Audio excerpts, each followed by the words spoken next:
ஓம் சக்தி. சக்தியில் அனைவருக்கும் என்னுடைய அன்பான வணக்கம்.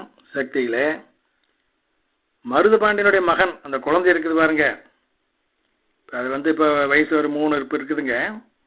அந்த குழந்தைக்கு அதே மாதிரி மருது பாண்டிய அப்பா 2 பேர்த்துக்கும் வருஷம் உயிர்கண்டம் வந்துருங்க. ஏதோ ஒரு பிரச்சனை, உசுறு போகிற அளவுக்கு அவங்களுக்கு பிரச்சனை வரும். நோவு, நோக்காடை, ஆக்சிடென்ட், அந்த மாதிரி பல மாதிரி இது வருஷம் நடக்குது. ஒரு வருஷம் அம்மா காமிக்கிறாங்க விதிப்படி இவர்கள் எப்படி இருக்க வேண்டும் அப்படின்னு சொல்லி. இந்த குழந்தையும் சரிங்க, உங்க அப்பாவும் சரிங்க, 2 பேரும் செத்து போயிட்டாங்க. அவங்க ஊரில் இருக்கிற இடத்துல இறந்துட்டாங்க. 2 பேர்த்தையும் கொண்டு சுடுகாட்டில் கொண்டு புதைச்சாச்சுங்க. ஆமாங்க, அம்மா இப்படி காமிக்கிறாங்க. அதுக்கு பின்னால் அம்மா என்ன பண்ணுது பாருங்க, அம்மா உத்தரவு போடுறாங்க, அங்கே சுடுகாட்டில் இருக்கும் காவல் தெய்வம், அது ஒரு அம்மன், அதுக்கு சக்தி கொடுக்குறாங்க. அது எந்திரிச்சு போய் புதைக்கப்பட்ட அந்த 2 பணத்தையை தூக்கிட்டு வருது.